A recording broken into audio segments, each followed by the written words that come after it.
야고보서 2장 18절부터 19절까지 함께 읽습니다. 시작. 어떤 사람은 말하기를 너는 믿음이 있고 나는 행함이 있으니 행함이 없는 내 믿음을 내게 보이라.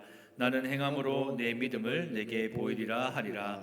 내가 하나님은 한 분이신 줄을 믿느냐? 잘하는도다. 귀신들도 믿고 떠느니라. 아멘.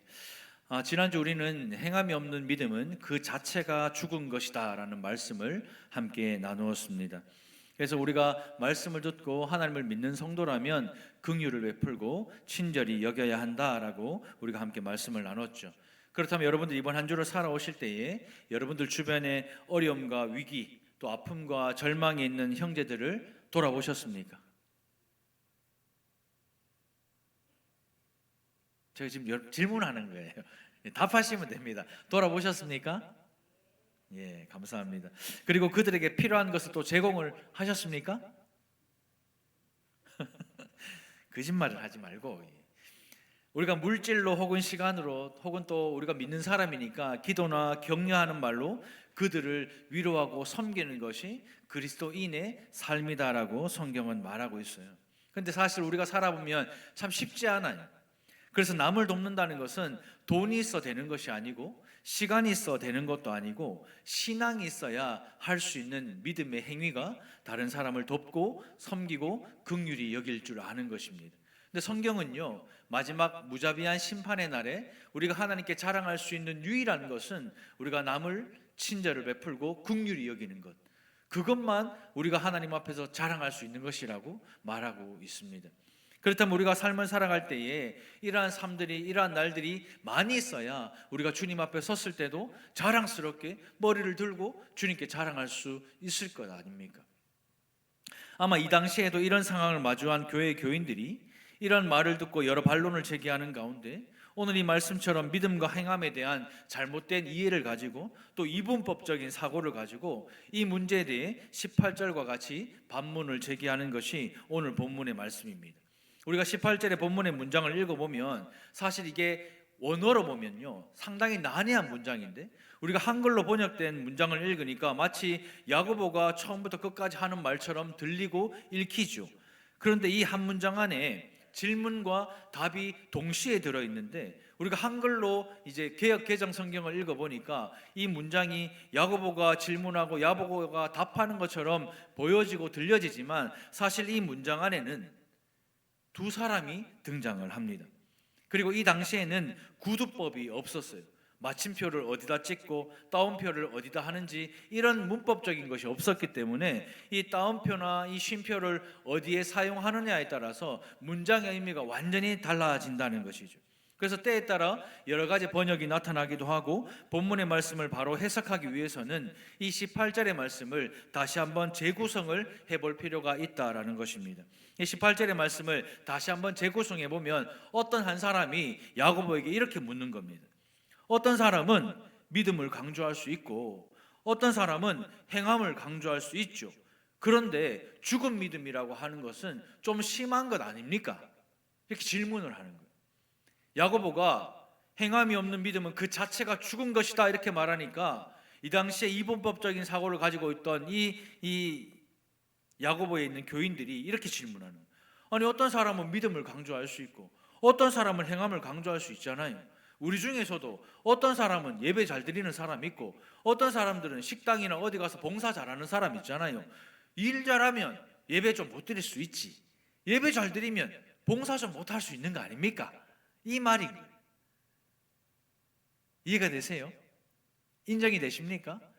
그런데 이 말에 야고보는 이렇게 대답을 합니다. 그렇다면 행함이 없는 내 믿음을 나에게 보여라. 나는 행함으로 내 믿음을 너에게 보여주겠다. 이렇게 대답을 하는 겁니다. 이 말은 뭡니까? 예배 잘 드리는 사람도 봉사 잘해야 되고 봉사 잘하는 사람도 예배 잘 드려야 된다. 이 말이거든요. 마르다도 있을 수 있고 마리아도 있을 수 있잖아요. 근데 우리가 성경을 보면 마리아에게 하나님이 좋은 편을 택했다고 하니까 예배 잘 드리는 것, 그것이 하나님이 원하시는 것이다. 우리가 이렇게 생각을 하는데 그러면 예배를 잘 드리는 것이 뭔가요? 우리가 주일날 나와서 이렇게 예배를 드리는데 너무 잘 드리세요. 잡담도 하지 않고 바른 자세로 목사가 설교하면 잘 들어요. 속은 아무도 알 수 없지만. 오늘 점심 반찬 뭐겠노? 미역국 같은데 어제도 먹었는데 오늘 점심 뭐 먹지? 오늘 나가서 뭐 하지? 여러분들의 속과 생각은 제가 알 수 없지만 아마 이 시간에도 5만 가지 생각이 여러분들을 탁 사로잡고 있을 겁니다. 그런데 예배를 잘 드리는 게 뭐예요? 예배를 잘 드리는 것은 야고보가 지금 말하는 것처럼 행함이 있는 것으로 내 믿음을 보이는 것, 그것이 예배 잘 드리는 거고, 그게 예수 잘 믿는 거예요. 그게 신앙생활 잘하는 것입니다. 18절 한 절에 어떤 누군가의 반론과 야고보의 대답이 지금 함께 들어가 있는데, 우리는 이 성경을 그냥 읽어보면 야고보가 묻고 야고보가 대답하는 것처럼 들리고 보여진다는 겁니다. 나는 행함으로 내 믿음을 너에게 보이겠다. 이 말씀을 메시지 성경으로 번역된 것을 보면 이렇게 번역하고 있어요. 믿음과 행함, 행함과 믿음은 어떻다고요? 때려야 뗄 수 없는 불가분의 관계인 거예요. 믿음과 행함은 뗄 수 없는 거예요. 동전의 양면과 같이 뗄 수가 없는 관계가 믿음과 행함입니다. 그러면 우리에게 믿음이 있다라고 하면 뭐가 있어야 된다고요? 행함이 있어야 된다고요. 하지만 믿음이 있다고 하는 성도들의 삶에 이런 행함이 전혀 나타나지 않는 모습, 그리고 예수 믿기만 하면 된다, 나는 예수를 믿는다고 말만 하면 구원받는다, 그렇게 착각하고 잘못된 신앙관을 가지고 있는 그 야고보에 있는 이 교인들에게 이 야고보는요 이야기를 하는 거예요. 이때 이 성도들에게 이 야고보가 이렇게 말씀하고 있는 것입니다. 예수를 믿는다는 것은 말로 되는 게 아니에요. 예수를 믿는다는 것은 우리의 신앙의 고백으로 되는 것이 아니라 예수를 믿는다는 것은 그 고백 위에 삶이 있어야 한다라고 야고보는 말하고 있는 거죠. 하지만 그럼에도 불구하고 믿음이 있다고 말하지만 삶에 행함이 하나도 없는 이들을 보고 야고보가 19절의 말씀과 같이 말하는 겁니다. 어떻게 해요? 하나님의 존재와 하나님의 능력을 믿는 것은 귀신들도 한다. 그리스도인들만 하나님을 믿고 하나님을 경외하고 그 하나님의 경외에 압도당하는 것이 아니라 귀신들도 하나님을 믿는데요. 그 믿음의 결과로 무덤에 떨기까지 하더라도 거기서 끝나면 무슨 소용이 있냐 이 말입니다. 귀신들도 믿고 떠느니라 이 말은 귀신도 하나님을 알고 귀신도 하나님을 믿는데, 지금 하나님을 믿는 우리 그리스도인들은 어떠냐라고 다시 우리에게 되묻는 질문이, 지적인 수긍을 했으면 하나님이 살아계시고 하나님의 임재 앞에 하나님의 경외 앞에 압도당했으면 이제는 한 걸음 더 나아가서 하나님의 그 존재와 초월하심 앞에 정말 우리가 경외감이 들어도 거기에 그치면 아무런 유익이 없다는 거예요. 우리가 하나님을 믿는다고 말하면서도 내 삶의 현장에서 아무렇게나 말하고, 내가 하나님을 믿는다고 하면서도 내 삶의 현장에서 쉽게 죄를 짓는다면 우리의 신앙에 아무런 유익이 없다. 그것을 이 야고보는 우리에게 말씀하고 있는 것입니다. 한국교회 성도들이 왜 이렇게 문제를 많이 일으킬까요? 한국교회, 이 교회에 왜 이렇게 문제가 많이 터질까요? 그 이유가 뭐겠습니까? 그 이유는요 하나밖에 없어요. 딱 거기서 그치기 때문에, 지적인 수긍에 딱 그치기 때문에. 하나님이시다 그 지적인 수긍을 가지고, 여러분들 오늘 딴 데 안 가고 교회 나왔잖아요. 교회 왜 나왔습니까? 교회 왜 왔어요? 집에서 유튜브로 봐도 되잖아요. 달산교회 말고 다른 교회 목사도 설교 들어도 되잖아요. 저보다 뛰어난 사람 많아요. 그 사람도 설교 들으면 되죠. 굳이 달산교회 여러분들 오늘 왜 나오셨습니까? 왜 나오셔서 왜 이 시간에 이 자리에 앉아 조용히 앉아 말하고 싶어 죽겠고 움직이고 싶어 죽겠는데 그러지도 못하고 왜 설교 듣고 앉아 있습니까? 왜 그렇죠? 지적인 수긍을 하기 때문에. 근데 신앙은요 지적인 수긍에 그치면 안 돼요. 거기에 그치면 문제가 일어나고 문제가 터지는 거예요. 얼마 전에 제가 설교 때 한번 인용을 했는데, 기독신문을 보니까 이 전라도에 있는 어떤 교회가 무안공항에 사건이 딱 터졌을 때 바로 1,000만 원을 당해서 교회에서 기탁을 했답니다. 그리고 그 1,000만 원으로 유가족들과 그 어려운 그 또 봉사자들을 섬겼대요. 그래서 인터뷰를 요청받아가지고 이제 목사님 인터뷰를 하는데, 그 키워드가 유가족들의 슬픔, 예수 그리스도의 위로, 천국을 소망하는 영생, 이게 키워드가 아니라 목사님이 인터뷰를 하는 내내 1,000만 원, 1,000만 원, 우리 교회, 우리 성도, 우리 돈, 우리 1,000만 원, 내내 그 얘기만 하는 거예요. 그러니까 기자가 목사님하고 인터뷰를 하고 나서 그 기사를 쓰면서 제일 마지막에 이 교회 성도들의 찬송 소리가 무한공영에 있는 유가족들에게는 들리지 않았으면 좋겠습니다, 이렇게 기사를 쓰더라고요. 이때를 위해서 예수님이 이렇게 말씀하신 거예요. 오른손이 한 일을 왼손이 모르게 하라고. 이때를 위해서 말씀하신 겁니다. 큰 슬픔을 당한 유가족들의 슬픔과 예수님의 위로가 키워드가 되어야 되는데 우리 교회, 우리 돈, 우리 1,000만 원, 이게 키워드가 되니까 유가족들의 슬픔이 아니라 예수님이 슬퍼하시고 예수님의 위로가 아니라 사람의 위로가 되면서 아무런 유익이 없고 아무런 위로도 되지 않는다라는 말이죠. 한국 교회의 가장 큰 문제가 바로 이것입니다. 한국 교회의 목회자들의 가장 큰 문제가 바로 이겁니다. 뭐예요? 주여 주여 하면서 믿는다고는 하지만 삶의 행함이 전혀 나타나지 않는 것. 차라리 귀신들이 낫다. 성경은요, 믿는다고 말하면서 한 번도 삶에서 말씀을 실천하지 않는 우리보다 차라리 귀신들이 낫답니다. 우리가 더럽다, 추잡다, 무섭다, 혐오스럽다, 끔찍하다 그렇게 여기는 귀신들이 우리보다, 우리 교회보다 낫대요. 귀신들은 하나님의 존재하심을 믿고 하나님을 만날 때 두려워 떨기까지 하지만 오늘날 교회와 성도들은 아무런 두려움 없이, 아무런 경외감 없이, 아무런 생각 없이 그냥 일요일 11시에 이 자리에 앉아 있는 거예요. 예배 자리에 아무 생각 없이, 아무 두려움 없이, 하나님의 그 경외감 없이 여러분들 이 자리에 앉아 있잖아요. 그러면요, 하나님도 아무 일 없이 여러분들을 돌려보내실 겁니다. 아무런 역사도, 아무런 말씀의 힘도 여러분들을 경험하지 못하고 하나님은 그냥 여러분들을 그냥 집으로 돌려보내실 겁니다. 하나님을 만날 수도 없고 하나님이 만나 주시지도 않을 거예요. 내가 이 예배 자리에 달산교회 이 은혜홀에 앉아있다고 하나님은 은혜 주시지 않으십니다. 그분이 하나님이 아니세요. 우리 하나님은 누구보다 인격적인 하나님이시고 우리 하나님은 누구보다 공의롭고 사랑이 많으신 하나님이시기 때문에 우리가 이 자리에 앉아있는 그 수고로움을 통해서 은혜 주시는 분이 아니세요. 그렇게 은혜 받는다면 찬양대가 제일 은혜 받아야 되고 찬양팀이 제일 은혜 받아야 되고 KLN이 제일 은혜 받아야 되는 거 아닙니까? 앉아있는 우리보다 더 많이 움직이고 더 많이 하니까. 아니요, 그렇다고 하나님 은혜 주시는 것이 아닙니다. 우리에게 도대체 하나님을 믿는다는 것, 그것은 무엇을 의미합니까? 여러분들이 하나님을 믿는다는 것은 무엇을 의미합니까? 하나님의 말씀 앞에 나와서 우리가 하나님을 예배하는데 우리의 삶에 오늘의 이 예배가, 오늘의 이 설교가 어떤 변화를 주고 있고 어떤 영향을 여러분들의 삶에 끼치고 있습니까? 목회하다 보면요, 예배 드릴 때 앞자리부터 앉으세요. 예배 드릴 때 10분 전에 오셔가지고 예배를 사모하는 마음으로 기도하세요. 찬양할 때 손을 들고 찬양합시다. 말씀 들을 때 아멘 하세요. 이렇게 말씀 제가 많이 하잖아요. 그럼 누가 제일 먼저 실천하는 줄 아세요? 누가 제일 먼저 할까요?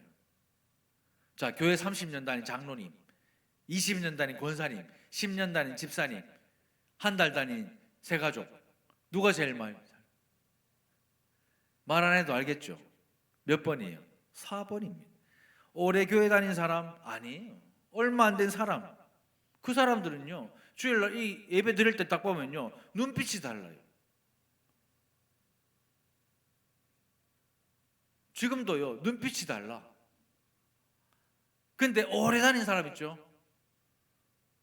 매주마다 경험한 사람 있죠? 눈빛을 앞에서 딱 보잖아요. 충격적이에요. 힘이 싹 빠집니다. 왜 그럴까요? 왜 그럴까요? 지난주에 송충환 집사님 동생 오랜만에 서울에서 그 기차를 타고 내려왔어요. 눈이 너무 많이 가 차를 못 가지고 오고 설이 지나가지고 이제 이춘성 권사님께 인사한다고 조카랑 둘이 와서 지난주에 여기서 예배를 드렸어요.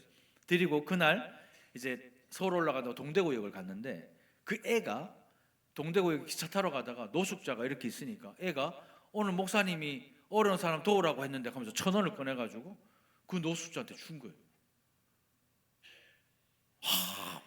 와, 쉽죠? 나는, 여러분들은 신앙생활을 하다 보면, 제가 목회를 하다 보면 참 이런 경우가 많아요. 교회를 오래 다니고 직분이 있다라고 말씀하시는 분들이 말씀 순종을 진짜 안 하세요. 근데 교회 다닌 지 얼마 안 되고 이제 뭐 우리 교회 온 지 불과 뭐 몇 달 안 되시는 분들은 말씀 순종을 그렇게 잘하세요. 근데요, 나이가 어리면 어릴수록 말씀 순종을 그렇게 잘하는데 나이가 들면 들수록 진짜 말씀 순종 잘 안 해요.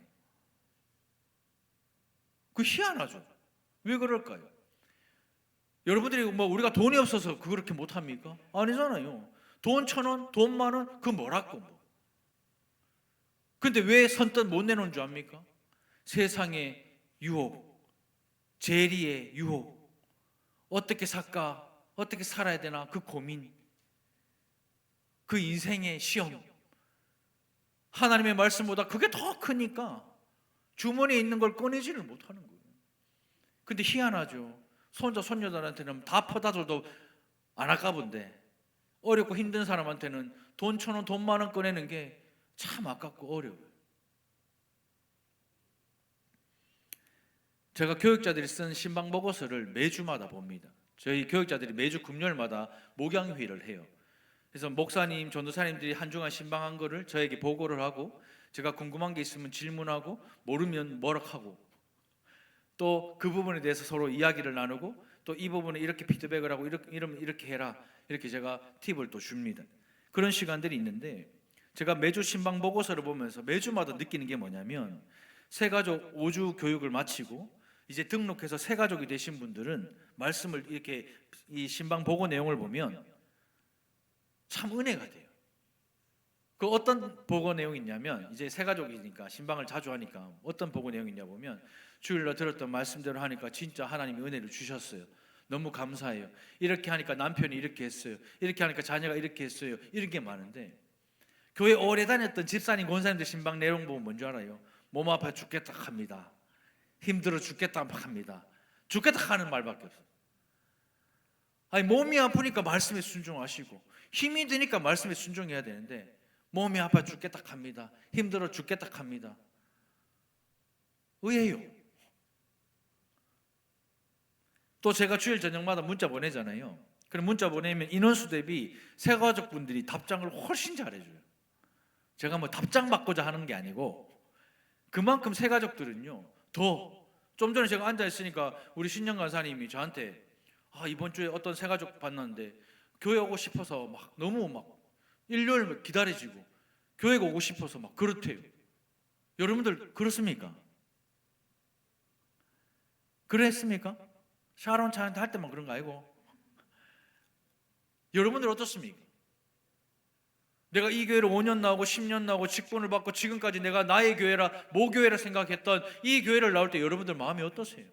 진짜 기쁘고 진짜 소망이 있고 말씀 듣는 시간이 그립고 정말 오늘 이 말씀이 내게 어떤 영향을 끼칠까, 내 삶을 어떻게 변화시킬까, 거기에 대한 기대가 있어요? 간절한 소망이 있으십니까? 그거 없이 이 자리에 앉아 있으면 하나님은 여러분들을 아무 일 없이 돌려보내 주실 거예요. 도대체 하나님을 믿는다는 것이 여러분들의 삶에 어떤 영향을 끼치냐 이 말입니다. 더 나아가 주일에 와서 하나님의 말씀을 이렇게 듣는 것이 여러분들의 삶에 어떤 영향을 끼칩니까? 개혁주의자 칼빈이 이 문제를 기독교 강요라는 책에서 다루고 있는데 그는 이렇게 말합니다. 같이 한번 읽어보겠습니다. 시작. 하나님을 알아야만 자신을 알 수 있다. 하나님을 알면 알수록 우리 자신이 누구인지를 깨닫게 되는 거예요. 하나님을 아는 지식을 떠나서는 인간은요 자신을 알 수가 없습니다. 다 잘난 줄 알지 뭐. 내 자식 다 잘난 줄 알고 내 배우자가 다 잘난 줄 알고 우리 집안이 다 잘난 줄 알죠. 그래서 교회 오면 다 잘난 사람밖에 없잖아요. 그래서 싸움과 다툼이 일어나는 거예요. 근데 하나님을 알면 알수록 우리 자신을 알 수 있는 겁니다. 교회 와서 잘난 척하고 교회 와서 잘한다 하는 사람은 하나님을 전혀 모르는 사람. 진짜 하나님을 아는 사람은 그렇게 주장할 수도 없고 그렇게 신앙생활 할 수도 없어요. 우리 인간이 하나님이 부유하시다, 하나님이 위대하시다는 사실을 알기 전에는 나의 궁핍함을 알 수가 없어요. 우리 인간은 하나님의 선하심을 맛보기 전에는 나의 죄악됨을 인정할 수가 없다는 말입니다. 선하신 하나님을 알게 되면 나의 악한 모습을 발견하게 되는 거예요. 그래서 사람마다 자신을 알기 위해 하나님을 만나는 거예요. 교회에 나와서 예배 자리에 그냥 이렇게 앉아 있는 것이 중요한 게 아닙니다, 여러분들. 아이고, 예배에 한 번만 나와주세요. 앉아주세요. 그건 그냥 우리의 정중한 부탁이지, 여러분들 주일날 이 자리에 나와 이렇게 앉아 있는 것이 중요한 게 아닙니다. 예배 자리에서 선포되는 이 하나님의 말씀으로 하나님을 만나야 되는 거예요. 말씀이 육신되어 오신 그 예수 그리스도를 이 말씀 가운데 만나야 되는 거예요.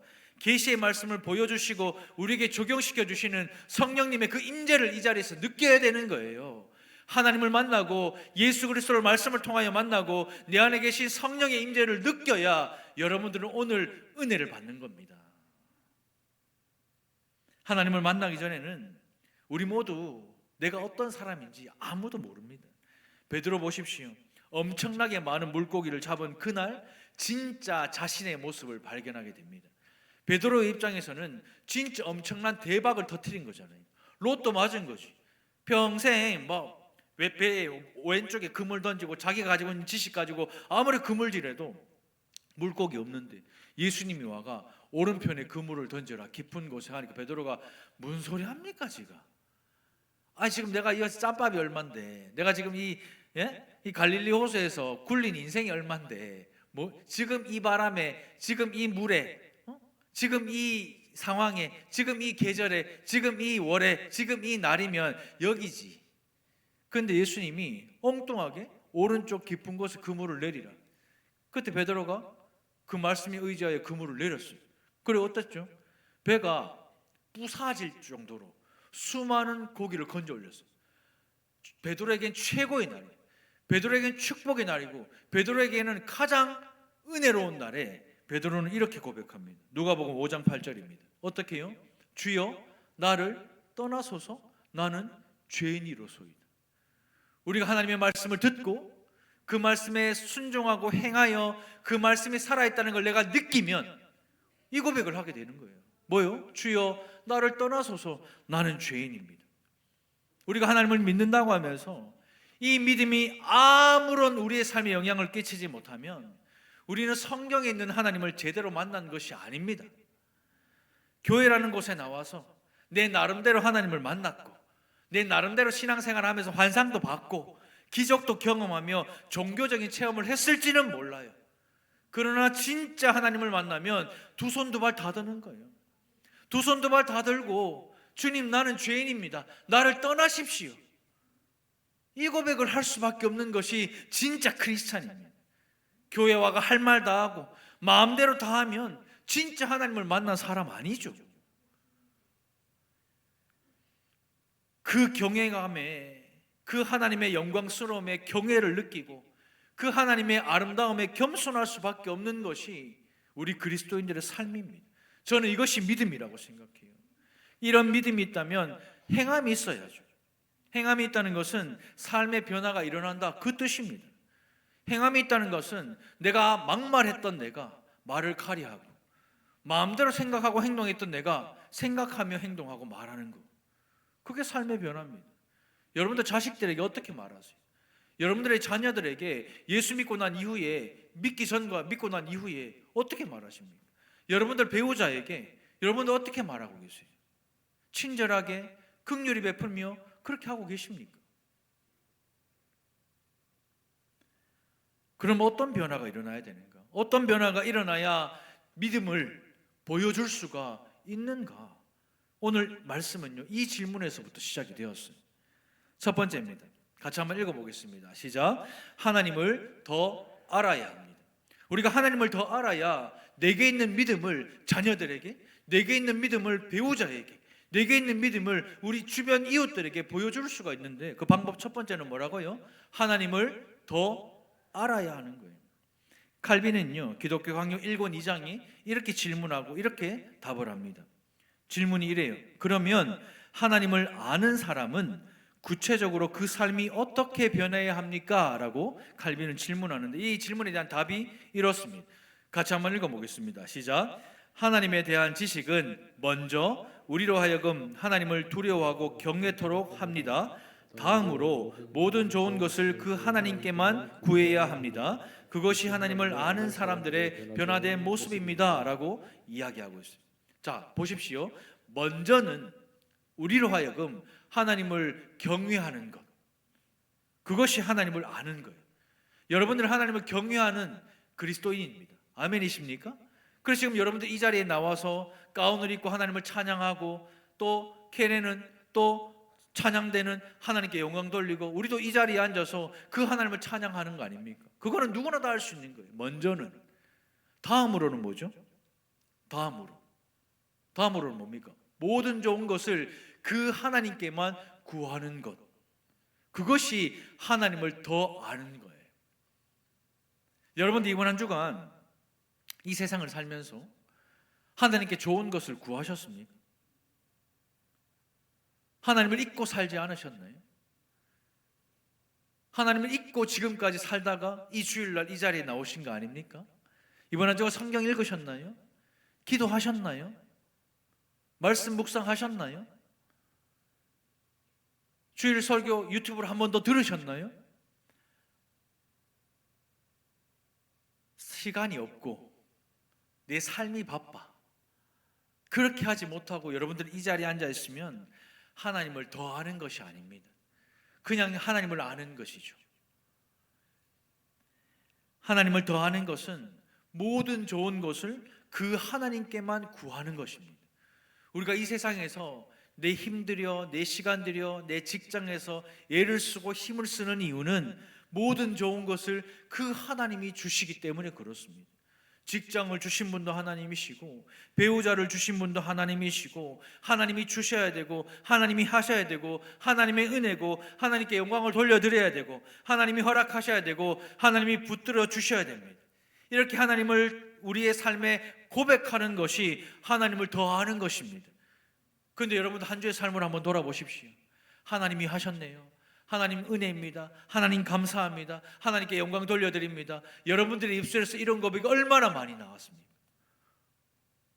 바빠 죽겠네, 힘들어 죽겠네, 돈 없어 죽겠네, 몸 아파 죽겠네, 그 얘기만 하고 살다가 지금 이 자리에 오신 거 아니에요? 인생의 모든 좋은 것은 창조주이신 하나님께로부터 나온다는 그 사실을 믿고 그 하나님께만 구하는 것이 하나님을 더 아는 것입니다. 더 나아가서 필요한 것을 하나님께 구하고, 구한 것을 우리에게 주실 때마다 감사드리는 사람이 하나님을 더 아는 성도예요. 우리가 주일에 나와서 감사헌금을 왜 드립니까? 그냥 뭐 범사에 감사합니다, 그렇게 쓸 수도 있죠. 근데 정말 하나님께 감사한 그 고백에 그 내용이 들어가야죠. 하나님을 더 아는 사람은 모든 좋은 것을 하나님께만 구하고 주신 것에 대해 감사할 줄 아는 성도가 하나님을 더 아는 성도예요. 또 말씀은 여기서 그치지 않고요, 사람에 대해서도 변해야 하나님을 더 아는 성도라고 성경은 말하고 있습니다. 우리가 하나님을 알게 되면 하나님을 두려워하고 존경하게 되는데, 이 태도가 사람에 대해서도 변해야 한다라는 겁니다. 하나님을 믿는다고 하지만 남편에게, 하나님을 믿는다고 하지만 아내에게, 하나님을 믿는다고 하지만 자녀들에게, 하나님을 믿는다고 하지만 성도들에게 여전히 고자세, 여전히 불량한 태도, 여전히 친절하지 않는 모습, 그렇게 살아간다면 우리는 하나님을 더 아는 성도가 아닙니다. 하나님을 더 안다면 배우자에 대한 태도가 변해야죠. 하나님을 더 안다면 자녀에 대한 태도가 변해야 되고, 하나님을 더 안다면 성도인 우리 서로에 대한 태도가 변해야죠. 특별히 배우자가 믿지 않습니까? 그러면 더 변해야죠. 하나님을 안다는 것, 하나님을 믿는다는 것은 내가 말하는 것, 내가 그냥 말로만 하는 것 그 자체로는 아무런 유익이 없어요. 우리가 하나님을 믿는다면 때려야 뗄 수 없는 행함으로 그 믿음을 증명해 보여야 하는 것입니다.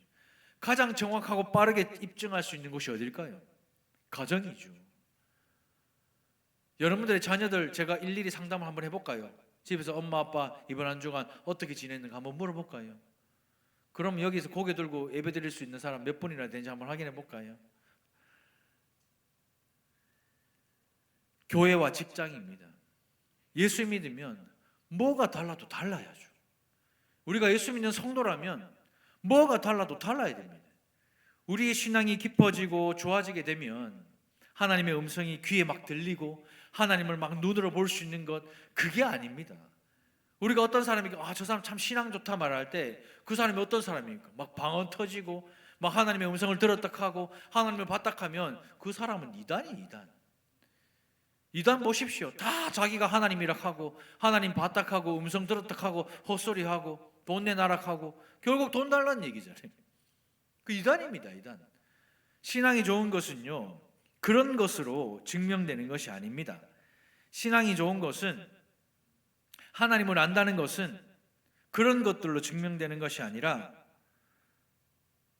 내가 나보다 낫게 여기는가, 내가 듣기는 속히하고 말하기는 더디하고 있는가, 내가 사람을 차별하고 있지 않는가, 그것으로 증명을 하는 거예요. 내가 죄인 중에 괴수라고 고백하게 되는데, 내가 죄인 중에 괴수라고 고백하게 되는데, 죄인 중에 괴수인 내가 무슨 말을 하고 무슨 주장을 할 수 있겠습니까? 그러니 나보다 남을 낫게 여길 수밖에 없고, 그러니 듣기는 속히하고 말하기는 더디할 수밖에 없고, 그러니 사람을 차별할 수 없는 것이에요. 그리고 이제는 한 걸음 더 나아가서 고아와 과부를 그 환난 중에 돌아보고 나를 지켜서 새 속에 물들지 않게 되는 것이죠. 그것이 바로 하나님 아버지 앞에서 정결하고 더러움이 없는 경건이라고 성경은 말하고 있습니다. 결국 신앙은 하나님의 은혜가 아니면 아무것도 아닌 거예요. 결국 우리의 신앙은 하나님의 은혜가 아니면 무익한 것입니다. 죄인 중에 괴수인 내가 다른 사람을 돌아볼 줄 아는 것, 죄인 중인 괴수인 내가 다른 사람을 사랑할 줄 아는 것, 그것이 하나님의 은혜인 거예요. 내가 필요한 것 적재적소에 딱 맞춰 주시는 것, 그것이 하나님의 은혜가 아니라 죄인 중에 괴수인 내가 이 사람을 헤아릴 줄 아는 것, 죄인 중인 괴수인 내가 그 어려운 사람을 도울 수 있는 것, 그것이 바로 하나님의 은혜인 줄로 믿습니다. 하나님을 더 알아가는 것은 모든 좋은 것을 그 하나님께만 구하는 사람이에요. 그리고 주신 모든 것이 하나님의 은혜임을 고백하는 성도인 줄로 믿습니다. 그래서 여러분들에게 주신 배우자도 은혜인 거예요. 속썩이고 애먹이는 자녀들도 은혜인 거예요. 믿지 않는 남편이 집에 가서 바가지 긁고 힘들게 해도 그 배우자를 하나님이 주셨으면 은혜인 거예요. 이 교회에 보내주신 담임 목사도 여러분들에게는 은혜인 것입니다. 이 교회에 세우신 장로님들도 여러분들에게는 은혜인 것이고, 이 교회에 주신 우리 권사님들과 집사님들과 우리 모든 성도들 하나님의 은혜인 줄로 믿습니다. 우리 달산교회로 부르신 우리 모두가 하나님의 은혜인 줄로 믿습니다. 이 은혜를 고백하는 저와 여러분들이 되시기를 주님의 이름으로 축복합니다. 이번 한 주간 하나님을 더 알아가기 위해 애쓰고 힘을 쓰는 여러분들 되시기를 축복합니다. 두 번째는 이건데요, 같이 한번 읽어보겠습니다. 시작. 하나님께 더 나아가야 합니다. 두 번째는요, 우리의 믿음을 보일 수 있는 두 번째 행함은 하나님께 더 나아가는 것입니다. 복음서를 살펴보면 예수님을 이 마귀가 만날 때에 떠는 장면을 자주 보죠. 마귀는 예수 그리스도를 알아보고 없어질까 봐, 파멸당할까 봐, 진멸당할까 봐 알고 두려워 떠는 모습을 성경을 통해서 우리는 자주 봅니다. 예수님 당시에 어떤 사람도 그리스도에 대한 고백을 하지 못했을 때 마귀는 예수님을 알아보고 소리를 쳐요. 사람은 예수 그리스도를 알아보지 못하는데 마귀는 예수가 그리스도인 줄 알고 알아본다는 말입니다. 야고보가 본문에서 말하는 것은 이러한 귀신들의 반응을 염두에 두고 말하고 있는 거예요. 당시 이방 종교는 많은 신을 섬기고 있어요. 지금 이 시대에도 로마의 지배를 받고 있는 시대니까 로마의 황제가 신이고 로마의 온갖 잡신들이 가득했기 때문에 어떤 사람이 신을 믿는다고 하는데 하나만 섬긴다고 하는 것은 이 당시에는 믿음 없는 사람, 부끄러운 일로 치부가 되었던 때였습니다. 이때 교회 다니는 성도들은 나는 한 하나님 예수 그리스도 그분을 믿는다, 이 고백을 했던 거예요. 그 고백에 대해 이 야고보가 칭찬하는 겁니다. 어떻게 해요? 잘하였도다. 너희들이 믿는 그 신앙 고백 잘하였도다. 그거 정말 칭찬받을 만한 일이다. 그것은 정말 대단한 일이다. 이렇게 야고보가 평가를 하는 것입니다. 그런데 그것은 귀신들도 믿고 떠는 일이다. 이렇게 말해요. 여러분들 예수 그리스도를 믿으십니까? 믿으십니까? 그런데 이것도 귀신들도 하는 일이래요. 그럼 귀신과 그리스도인인 우리의 차별점이 뭐가 있어요? 무엇이 다른 차별점이 있어야 될까요? 우리에게 하나님에 대한 믿음이 있다는 것은 귀신들이 하나님을 믿고 없어질까봐, 진멸당할까봐, 파멸당할까봐 두려워 떠는 그런 두려움이 아니라 우리가 가지고 있는 하나님에 대한 두려움은 경외잖아요. 하나님의 말씀 앞에 압도되는 경외입니다. 여러분도 주일날 이 교회에 나와서 말씀을 들을 때 하나님의 그 압도당하는 그 경외감 앞에서 그 압도당하는 그 마음과 그 감정과 그 은혜를 누리고 계십니까? 누리고 계세요? 그 압도감이 있는데 어떻게 하품하고, 그 압도감이 있는데 어떻게 딴 생각을 하며, 그 압도감이 있는데 어떻게 예배를 허투루 드릴 수가 있겠어요?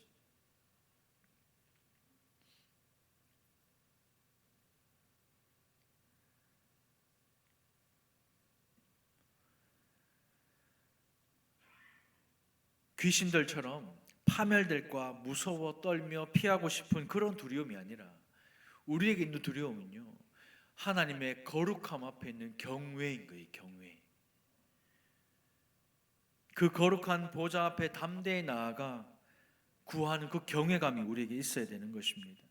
모든 좋은 것을 주시는 하나님이라는 사실을 알았으면, 가장 좋은 길로, 가장 완전한 길로 인도하시는 하나님이라는 사실을 우리가 알았으면, 이제 우리가 그 경외감 앞에 압도당해서 여러분도 교회 나올 때 간절한 기대와 소원을 가지고 이 자리에 나오셔야 하는 것입니다.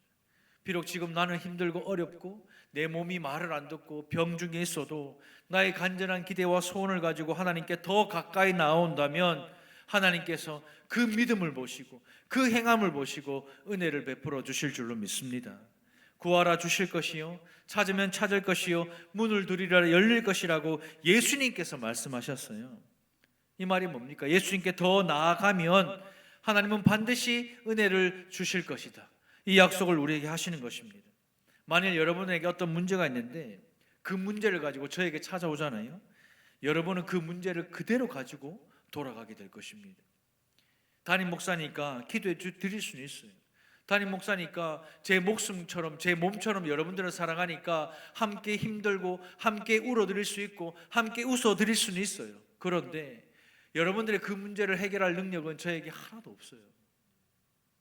사람들은 문제를 해결하기 위해 누구를 찾아갑니까? 사람을 찾아가요. 문제를 가지고 사람에게 찾아가지 마십시오. 모든 문제를 해결하실 수 있는 분은 누구라고요? 하나님이십니다. 하나님께서 어떤 문제를 우리에게 허락하신 이유는 그 문제를 가지고 하나님께 더 가까이 나오기를 원하시기 때문에 여러분들에게 그 문제를 드리는 거예요. 시편 저자인 다윗은요, 그 문제 앞에 이렇게 고백을 합니다. 시편 20편 1절부터 4절입니다.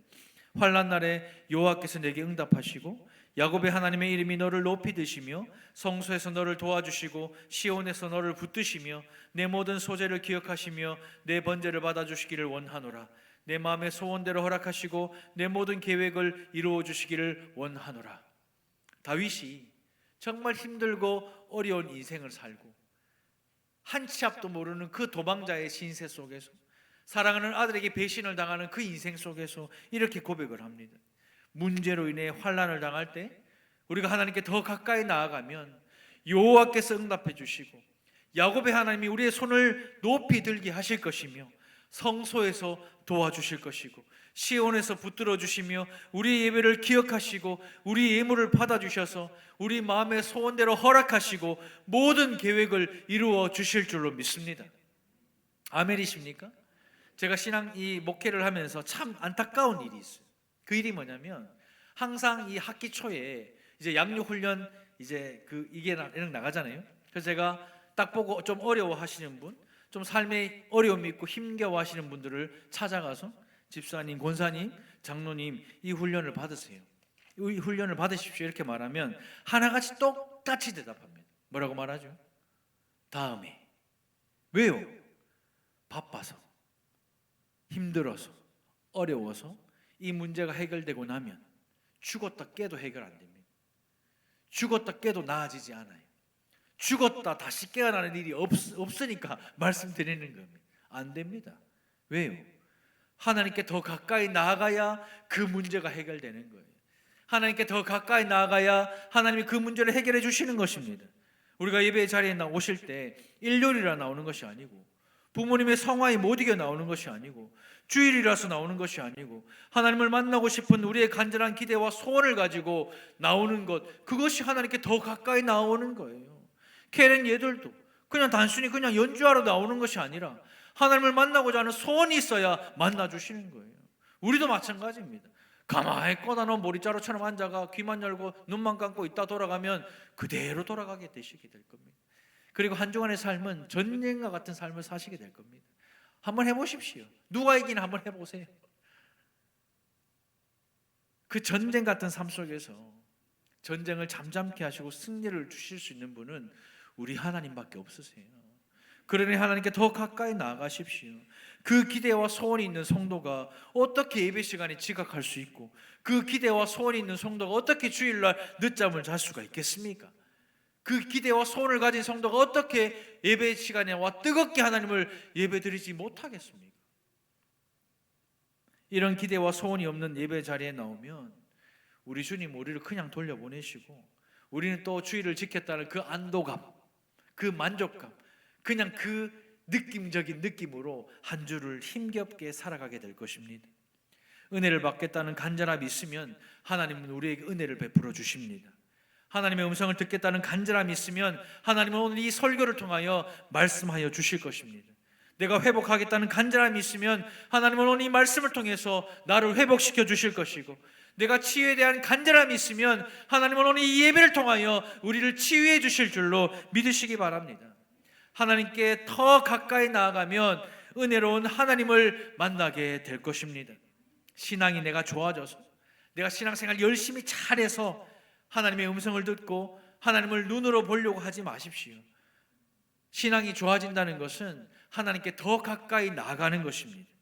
신앙이 좋은 것은 나 혼자 어떤 영적 신비를 체험하고 하나님을 보고 꿈을 꾸고 그게 신앙 좋은 것이 아니라 여러 시험을 만날 때 내가 시험 만날 때 기뻐하고 있는가, 인상 찌푸리고 죽겠다 말하지 않고 기쁨으로 그 신앙을 그 시험을 맞이하고 있는가, 내가 시험 당할 때 이전보다 더 열심히 기도하고 있는가, 내가 여러 가지 시험을 만날 때에 말씀을 더 사모하고 있는가, 내가 어려움에 처했을 때에 나를 자유하게 하는 그 율법 하나님의 말씀을 더 오래 들여다보고 있는가, 내가 어려운 시험, 우리 가정에 어려운 일이 닥쳤을 때 이전보다 듣기를 속히 하고 말하기를 더디하고 있는가, 이전보다 내가 성내기를 더디하고 있는가, 그것을 한번 살펴보십시오.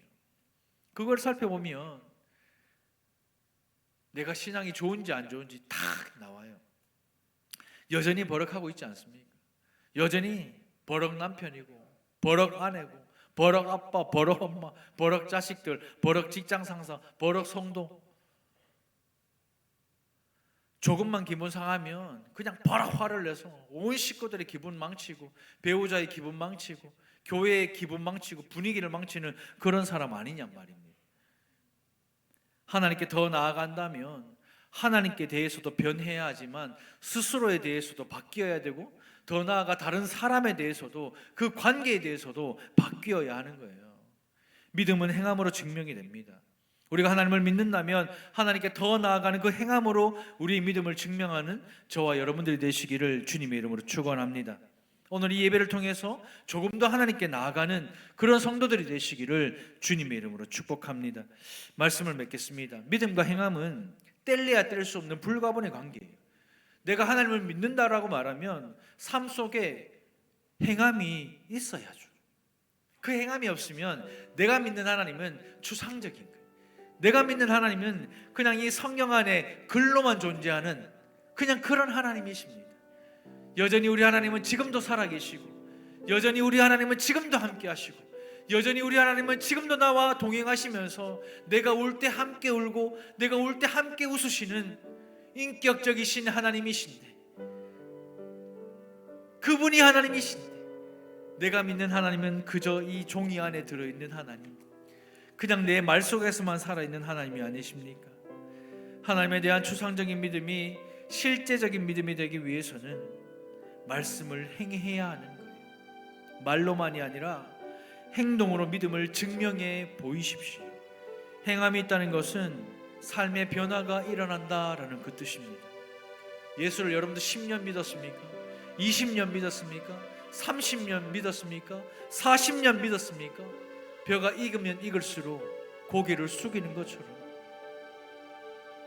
여러분들이 예수를 믿었다면 삶의 변화가 있어야죠. 저는 그 변화의 시작이 양육과 훈련이라고 믿습니다. 제가 이 달산교회에 와서 지금까지 사실 참 힘들었어요. 양육과 훈련 토대가 이 토양이 아닌데 이 교회를 양육하는 교회, 훈련하는 교회를 만들려고 하니까 밭을 갈아엎어야 하는데 너무 힘든 거예요. 훈련 받으시라고 일일이 따라다니면서 이야기하고 일일이 따라다니면서 하십시오, 해야 변화돼요, 해야 치유돼요, 해야 회복돼요 말해도 듣지를 않는 거예요. 지금도 여전히 바빠요, 힘들어요, 어려워요. 그렇게 어리석은 성도들이 되지 마십시오. 하나님을 더 알아가고 하나님께 더 가까이 나아가는 2025년이 될 때 여러분들의 인생은 변화될 것이고 여러분들의 가정은 변화될 것이며 우리 달산교회는 변화가 일어나게 될 것입니다. 그러니 하나님을 더 알아가십시오. 모든 것이 하나님의 은혜임을 고백하게 될 것입니다. 하나님께 더 가까이 나아가십시오.